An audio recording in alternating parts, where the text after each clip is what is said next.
Let's jump right into this explainer and tackle a massive, massive reality of the modern workforce today. Thanks to rapid globalization, finding a team where every single person shares the exact same native language, it's becoming incredibly rare. Depending on the global city you operate in, you might literally have up to 20 different native languages spoken on a single warehouse floor. It's a lot to navigate. So today we're unpacking the research on how organizations can actually bridge this language gap. So here is the big question. How do you manage a team that doesn't share a single language? You can't just demand everyone speak English anymore. It's not viable, and frankly, it's often not legal. That kind of thinking completely ignores modern team dynamics and alienates the exact diverse talent pools companies desperately need right now. So how do we handle this? Here's our roadmap for today. We'll quickly cover 1. The modern global workforce. 2. The hidden challenges of language barriers. 3. Legal and safety compliance. 4. Strategies for English training. And 5. Fostering an inclusive culture. Let's get to it. All right, Section 1, the modern global workforce. Globalization has fundamentally shifted who is actually doing the work. And we're seeing this massive core tension right now.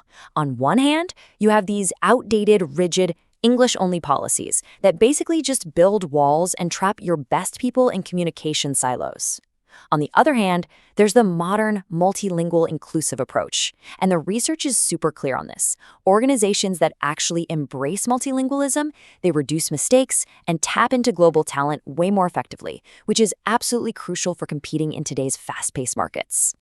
Moving right along to Section 2, challenges of language barriers, because we really can't talk about productivity without talking about the daily lived experience of the employees facing these hurdles. Think about this for a second.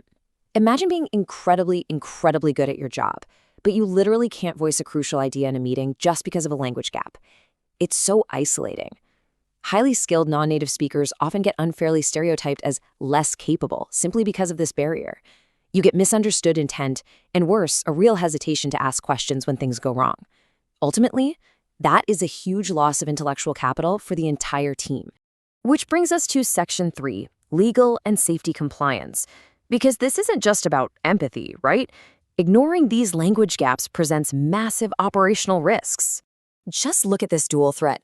First, you've got the EEOC heavily scrutinizing English-only rules as national origin discrimination, which can trigger some major lawsuits. And then, OSHA strictly mandates that all safety training has to be delivered in a language the employee actually understands. If someone gets hurt because they couldn't read an English safety warning, that liability falls 100% on the employer. You really can't just check a box here and hope for the best. So what do we actually do about it? Section 4, Strategies for English Training. Let's explore a menu of 4 distinct methodologies.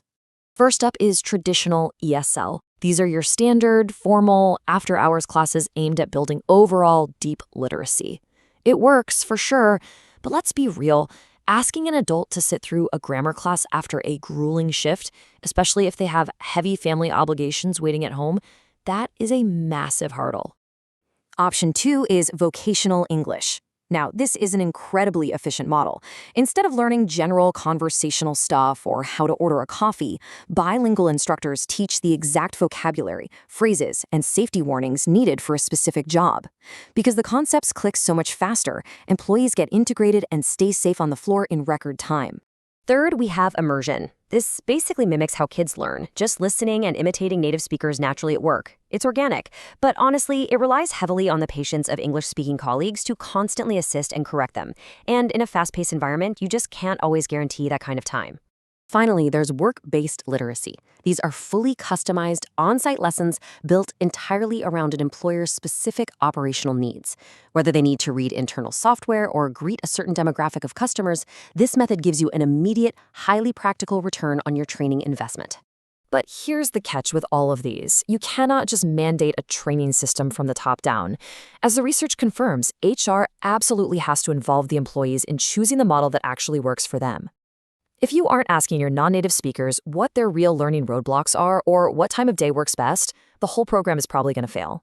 Including them in the design process is literally just as vital as the training itself.